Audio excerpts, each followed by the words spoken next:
Alors, vous avez vu, bien sûr, ces images de violence, de guérilla urbaine hier à Paris. Quelle est votre interprétation de ce qui s'est passé hier? D'abord, on a du mal à nommer ce qui nous arrive aujourd'hui. C'est un mouvement qui ne peut pas être saisi avec les outils traditionnels de l'analyse politique. C'est un mouvement qui est irruptif, hein, c'est un mouvement qui a une fulgurance et en même temps... mais pas nécessairement imprévisible. Non, pas imprévisible, mais comme Chevèle l'avait souligné hier, c'est une sorte de synchronisation des mécontentements sur le fond d'une faible croissance au cours des 20-30 dernières années qui contraste avec la croissance des 30 glorieuses, de la période 45-75, grosso modo. Alors, vous ne mettez pas tous les gilets jaunes dans le même panier, parce qu'il y a manifestement des casseurs, mais il y a aussi des gilets jaunes qui sont vraiment en détresse profonde et qui avaient un message à faire passer. Comment faire la part des choses? C'est difficile, en ce moment, en quelque sorte, de dessiner une sociologie précise des acteurs de la mobilisation. Mais ce qu'on sait déjà, c'est que c'est un mouvement interclassiste. Il y a des retraités, il y a des salariés, il y a des professions libérales, mais tous ces gens-là se vivent comme des non-privilégiés. Comme des gens, en quelque sorte, qui ne sont pas audibles politiquement et même parfois culturellement et a fortiori au niveau territorial. Ce ne sont pas des exclus, parce qu'autrefois, on a essayé de faire une configuration de l'antagonisme en France en disant il y a des gens qui sont dedans et les gens qui sont dehors. Là, c'est des gens qui sont dedans, qui sont des inclus d'une certaine manière. Mais qui ont peur de devenir des exclus. Mais qui ont peur d'être déclassés et de devenir des exclus et qui n'arrivent pas à la fin du mois à joindre les deux bouts. Et évidemment, la colère s'exprime à travers une mobilisation qui est tout à fait étonnante, étant donné qu'il n'y a pas une tradition militante parmi ces personnes-là, il n'y a pas une organisation préexistante pour structurer les mobilisations, et du coup, il y a beaucoup de petites actions, de petits groupements affinitaires qui se connaissent sur une base, qu'ils habitent dans le même lieu, et qui prend la forme de tâtonnement, évidemment, à travers des actions collectives plus ou moins emblématiques, comme les blocages. Alors, on peut se poser la question, en tout cas certains se la posent, est-ce que le gouvernement français, selon vous, pourrait avoir l'envie de laisser pourrir la situation ? Ça pourrait être une tentative de laisser pourrir la situation, mais je ne pense pas que ça sera la bonne réponse et la bonne solution. Plus globalement, j'ai l'impression que ce mouvement n'est pas réabsorbable dans le fonctionnement canonique du champ politique, des institutions politiques. Justement, vous êtes un spécialiste de ce qu'on appelle les corps intermédiaires. On voit bien que, par exemple, les partis politiques, les syndicats sont complètement hors jeu. C'est aussi une caractéristique de ce mouvement. Même les élus territoriaux, dans une certaine mesure, même s'il y a des tentatives de nouer le dialogue entre la frange des gilets jaunes mobilisés et les élus territoriaux. Et pour les partis politiques, il y a des interventions systématiques et ça fait partie du jeu démocratique, de la représentation politique institutionnelle.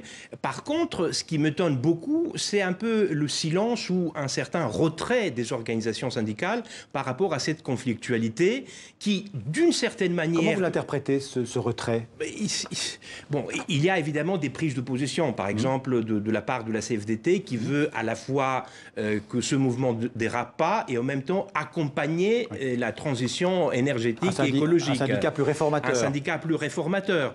Mais traditionnellement, les deux grandes confédérations syndicales comme la CGT, CGT Force Ouvrière, qui font de la question du pouvoir d'achat un champ de bataille prioritaire, on ne les entend pas beaucoup. Et même la manifestation hier de la CGT était plutôt la manifestation qu'on fait depuis 12 ans, le premier dimanche du mois de décembre, de la Fédération des chômeurs et des précaires. Inaudible, évidemment. Inaudible par rapport à ce qui se passe. Alors, je pense que les syndicats, justement parce qu'ils sont des structures plus ou moins institutionnelles, ont du mal à digérer une initiative citoyenne qui commence par les réseaux sociaux, mais qui a une sorte d'activisme très physique, parce qu'il faut s'imaginer ce que c'est se lever 6 heures du matin, sous la pluie, dans le froid. C'est un exercice militant. Grande motivation. Grande motivation, effectivement, très physique. On a l'impression que Emmanuel Macron voulait faire rentrer dans le jeu, puisqu'on a appris cet après-midi que le président Macron demandait au Premier ministre de réunir les chefs de partis représentés au Parlement, ainsi que les représentants des manifestants. Donc déjà, il veut réintroduire les partis politiques dans le jeu. Est-ce que vous pensez que c'est une réponse suffisante?